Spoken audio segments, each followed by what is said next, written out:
What is going on, guys? It is Wrestlelamia here, back with some more news. Join us now as we look at this week's edition of the Blue Brand, as well as the wildest news stories and rumors you need to know, including Roman Reigns reunites with former Bloodline member, a top WWE Star Re-Signs, a new WWE title set to debut, Bobby Lashley shoots on Triple H, an unlikely new team debuts after Smackdown, the next international WWE PLE location leaked, and much more. Be sure to subscribe and hit that notification bell for daily wrestling videos, and follow us on Facebook for exclusive lists. Also check out our new videos on Wrestlelamia XL. As always, we won't recap the show, but just look at the good, the bad, and the downright ugly. As always, we start off with the good, as number 1, Cody Rhodes' new challenger revealed. Whilst Cody Rhodes' WWE title feud with Solo Sikoa didn't exactly light the world on fire, luckily it appears that WWE are getting back on track when it comes to Rhodes' reign. Rhodes kicked off Smackdown last night and he informed the fans that he wanted to face Kevin Owens for the WWE title at Bash in Berlin at the end of the month. What followed was some excellent character work from Owens,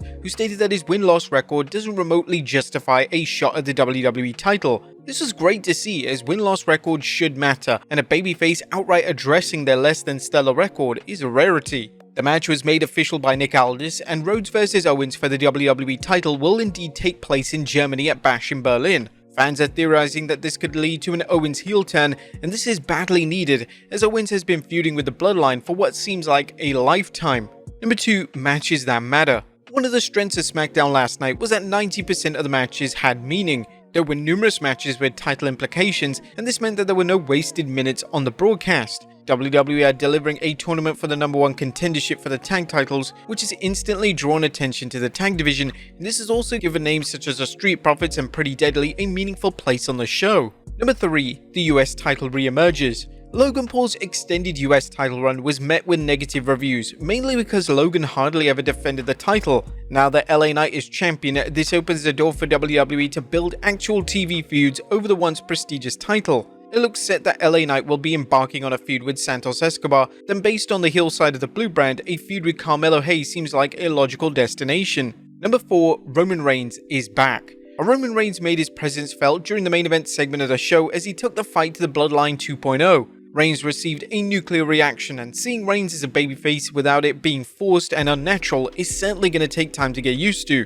The WWE are evidently building towards Reigns vs Solo Sikoa, however it's unclear when this match will take place. Reigns is set for next week's Smackdown, yet there is no news as of yet in relation to Reigns if he'll be working at Bash in Berlin. But that was a good. What about the bad? Is number 1, where is Nia Jax? The 2 primary women's titles on the main roster are supposed to be world titles, therefore it was extremely strange that the new women's champion Nia Jax was nowhere to be found on the show. WWE did have a women's segment on the show, yet all they did in terms of Jax was to promote an appearance for next week. This seems like an odd creative move, as surely the new world champion of the women's division should be present on the first show after a major win. Number 2, does SmackDown need more time? One of the major flaws on SmackDown each week is that they simply don't have time to feature everyone on the roster. This is of course a limitation of having a 2-hour show, and there was discourse last night regarding whether or not WWE should look to expand to a 3-hour format similar to Raw.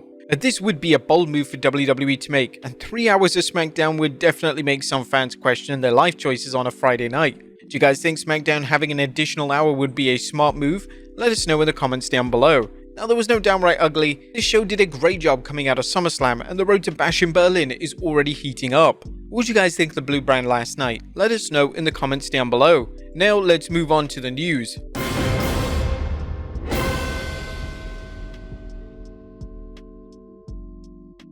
Now first we look at a top WWE Star Re-Signs. Our top story today takes a look at some positive news relating to US champion LA Knight.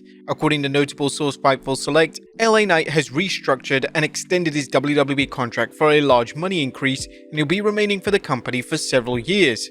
This is wonderful news, as LA Knight has been one of WWE's top stars ever since he ditched the infamous Max Dupree gimmick, and he's certainly a name that deserves a significant pay increase. Congrats to LA Knight on the new deal. Next up, Roman Reigns reunites with former Bloodline member.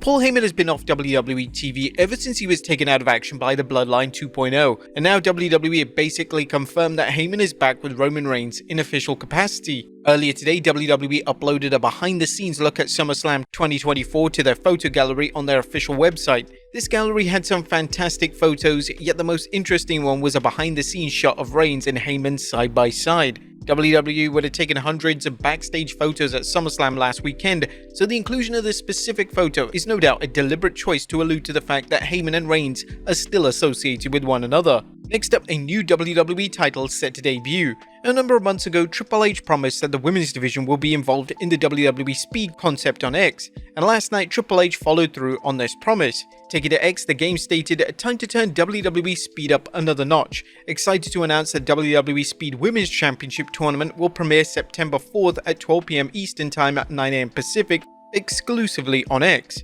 This will give the women's division a bigger platform, but some fans are already criticizing the move, as some believe it would just make more sense for the WWE to introduce a main roster women's mid-card title, just like they have on NXT. Next up, Bobby Lashley shoots on Triple H. It's believed that Bobby Lashley is now a free agent, and Lashley is already making the media rounds to discuss his WWE tenure.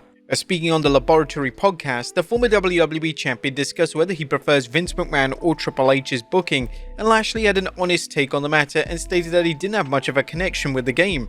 "If I say the wrong thing right now, I had a connection with Vince. Vince understood me. Vince was big on the show. He looked at people that were stars. He saw that in me. There were a lot of little nuggets that Vince would give me throughout my career and tell me different things. Vince looked at me like, I can tell Bobby works his ass off. I can send him anywhere around the country to represent the brand. He looked at me like a star. I like Vince. I haven't really had too much of a connection with Hunter. Hunter has his guys. I've tried to, but we really haven't worked enough together to get to know each other." Lashley does have a strong point here. It was McMahon who booked him to become WWE champion, and since Triple H took over WWE Creative, he noticeably struggled with how to book and present the talented star. What do you guys make of Lashley's comments though? Is he right? Let us know in the comments down below. Next up, Ricochet set for AEW debut. According to reports, former WWE star Ricochet is now a free agent. It's a common consensus that Ricochet is AEW bound, and according to Dave Meltzer on the Wrestling Observer Radio, Ricochet could make his official AEW debut any week now. I don't know when he's coming in, maybe it's Wembley. I believe Ricochet's contract expired in July, so he's free. He could debut any week now, but we haven't heard his name mentioned. Next up, an unlikely new team debuts after Smackdown. And WWE booked a rather unusual tag team match for the dark match for last night's Smackdown. Liv Morgan teamed with Dominic Mysterio to take on the unlikely duo of Kairi Sane and Braun Strowman. Sane and Strowman don't exactly have an established history, so it's unclear what the aim of this tag team pairing was. But based on the footage from fans in attendance, the two did surprisingly have solid chemistry as a duo, and it'll be interesting to see if this partnership is explored on TV in the coming weeks and months. Sane and Strowman got the win in the match when Sane pinned Morgan, so it's possible that WWE are planting the seeds for a Sane vs Morgan women's title feud, which would certainly be something new for the women's division over on Raw. Next up, John Cena pushing for international dates. It was confirmed this summer that John Cena will be retiring in 2025. Cena discussed retirement talk during an appearance on TalkSport, and the WWE great revealed that he wants there to be UK dates involved in the tour. "As you know, I'm retiring from in-ring performing next year, and we'll start in January and we'll do our last match in December 2025. I really hope that there are some UK dates involved in that farewell. I meant what I said, and I said the same thing in Canada. The UK and Canada have been such strong supporters of the WWE through thick and thin. I campaigned for WrestleMania to be located in London because I think London has absolutely earned the right to host the grandest stage of them all." And finally, a next international WWE PLE location leaked. Our final story today takes a look at which country could be the next to host a WWE Premium Live event. According to PWN on X, Italy is set to host a WWE PLE in 2025. It's unknown which PLE this will be, yet WWE hosting events such as Backlash internationally seems to work incredibly well. When Nick Khan took an executive role in WWE, it was his mission to expand WWE's market in international locations, and he's certainly delivering on that aim. But there you have it folks, the wildest news stories and rumors you need to know, as well as our look at Smackdown. Be sure to leave your comments down below, and I'll see you next time with some more wrestling content.